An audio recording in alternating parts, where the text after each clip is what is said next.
garis panduan yang dinyatakan oleh Menteri tidak mencukupi kerana garis panduan tiada kuat kuasa undang-undang dan dalam segi pembangunan semula bandar apabila merobohkan bangunan lama dan mendirikan perlu kelulusan. Kalau sekiranya ada kelulusan sebulat surah penduduk-penduduk itu okey. Tapi sekiranya tiada, maka perlu ada statutory guideline dengan undang-undang kursus seperti apa yang undang-undang urban renewal di Singapura dan Hong Kong yang ada undang-undang kursus kerana di bawah Lembaga Persekutuan artikel 13 hak kepada property rights perlu dijaga juga. So oleh apakah tadi saya dengar Menteri kata ada pindaan usahakan akta hak milik strata.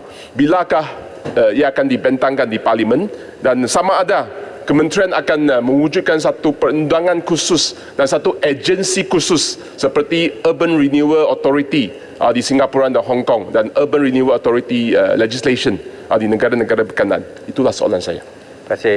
Silakan Yang Menteri. Terima kasih banyak kepada soalan Ibu Hormat. Sememangnya itulah ada moving forward approach oleh pihak kementerian. Kita ingin melihat suatu penggubalan akta yang spesifik bagi tujuan pembaharuan semula bandar. Namun sebagaimana yang mungkin kita semua sedia maklum bahawa apa yang kita lihat berlaku di Singapura dan juga di Hong Kong dan juga di Taiwan yang ada akta yang sedemikian, keadaan dan latar belakang dia tak sama. Kerana kebanyakan di Singapura semua tanah-tanah pembangunan adalah bersifat pajakan, leasehold. Jadi dalam soal pembangunan ataupun pembaharuan semula bandar, antara aspek yang menjadi paling mustahak adalah soal pengambilan tanah.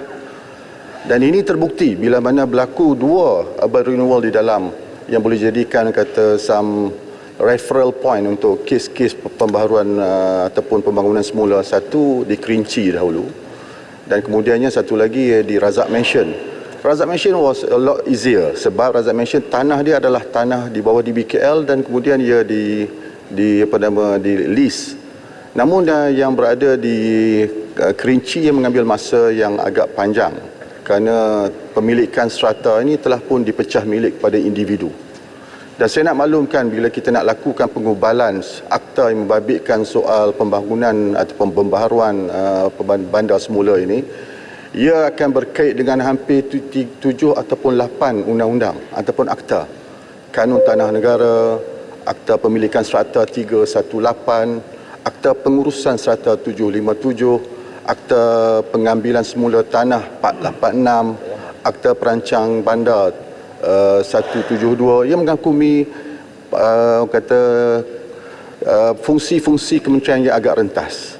Maka sebab itulah saya dah arah ke pihak kementerian untuk kita adakan regulatory impact assessment sebagai permulaan moving forward ke arah penggubalan satu undang-undang yang baru yang lebih bersifat rentas dan juga yang lebih bersifat konklusif, komprehensif bagi memastikan bahawa bukan hanya kita nak lakukan pembangunan pembaharuan bandar semula tapi the right to property yang sebagaimana yang dibangkitkan oleh Yang Berhormat tadi juga dapat dipelihara. Terima kasih. Terima kasih. Yang Berhormat Jempol. Terima kasih. Tan Sri Speaker yang membenarkan saya menanya soalan. Saya difahamkan setakat ini terdapat sekitar 3,519 skim perumahan lama yang tiada badan pengurusan bersama dan badan pengurusan seluruh negara. Perkara ini membabitkan sebanyak 554,000 unit rumah yang tidak terbela kerana telah dibina sebelum wujudnya Akta Pengurusan Strata 2013. Soalan saya, apakah perancangan dan tindakan yang telah diambil oleh kementerian bagi memastikan unit perumahan yang terlibat mempunyai daya huni yang tinggi dan berapakah anggaran kos perbelanjaan keseluruhan yang diperlukan untuk menyenggara ke semua kerja-kerja menambah baik dan juga penyelenggaraan ini? Mohon Menteri untuk menjawab. Terima kasih. Terima kasih. Baik, terima kasih kepada Yang Berhormat daripada Jempol.